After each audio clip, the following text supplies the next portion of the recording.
வாழ்க்கை பயணத்தோட நாள் 15. இன்றைக்கி வீட்டில் எல்லோரும் எழும்புனதே ஒரு 10 மணி போல தான். எழும்புனதோட ஒரு டம்ளர் பால் குடிச்சிட்டு இன்றைக்கான நாளை ஸ்டார்ட் பண்ணியாச்சு. திருவிழா எல்லாமே நல்லபடியாக முடிஞ்சாச்சு. மக்களே நிறைய பேர் சொல்லிருந்தீங்க, கண்டிப்பாக ஜிம்முக்கு போயிருங்க ப்ரோ, அப்போ தான் ஒரு ட்ரான்ஸ்ஃபர்மேஷன் கிடைக்கும் அப்படின்னு சொல்லிட்டு. இப்போ பார்த்தீங்கன்னா ரெகுலராகவே நல்லா ஹெல்த்தியாக சாப்பிட்டுட்டு இருக்கிறேன். இனி பார்த்தீங்கன்னா கண்டினியூஸாக நான் ஜிம் கிளம்பிடுவேன். காலையில் பார்த்தீங்கன்னா மதியத்துக்கு பிரியாணி செய்யலாம் அப்படின்னு அம்மா சொன்னாங்க. அதனால் கடைக்கு கிளம்பியாச்சு.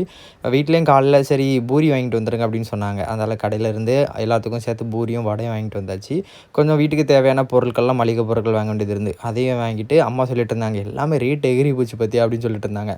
மதியத்துக்கு ஜூஸ் குடிக்கலாம் அப்படின்னு சொல்லிட்டு ஜூஸை வாங்கிட்டு நம்மளும் பார்த்திங்கன்னா பயங்கர வெயிலாக இருந்துச்சு. இப்போ ஏன்னு தெரில, ரொம்ப வெயிலாக இருக்குது. ஒரு ஜூஸும் குடிச்சிட்டு திங்ஸ் எல்லாம் வாங்கிட்டு காலையிலேக்கு பார்த்திங்கன்னா பூரியும் வடையும் சாப்பிட்டுட்டு மாமையும் பேத்தியும் 2 பேரும் எல்லா பொருளையும் அடுக்கி வச்சுட்டு இருந்தாங்க. மதியத்துக்கு பிரியாணியும் பொரிச்சரைச்சி தயிர் எல்லாம் வச்சு சாப்பிட்டுட்டு அக்கா பார்த்திங்கன்னா ஈவினிங் கிளம்புறாங்க. அவங்க வீட்டுக்கு பார்த்திங்கன்னா கருவேப்பிலை, அப்புறம் அம்மா பார்த்திங்கன்னா பணியாரம் சுட்டுட்டு இருந்தாங்க. அப்புறம் ஓனத்துக்கு பார்த்திங்கன்னா நல்லா அவுட்ஃபிட் வீடியோலாம் மேக் பண்ணிவிட்டு ஃபோட்டோ ஷூட்லாம் பண்ணிவிட்டு ஈவினிங் ஒரு டீயை குடிச்சிட்டு அப்புறம் நைட்டுக்கும் பிரியாணி சாப்பிட்டேன். அப்புறம் ஈவினிங்கும் சாப்பிட்டேன், அதை வீடியோ எடுக்கல. அப்புறம் ஒரு டம்ளர் பால் குடிச்சிட்டு இன்றைக்கான நாளை முடிச்சிட்டேன்.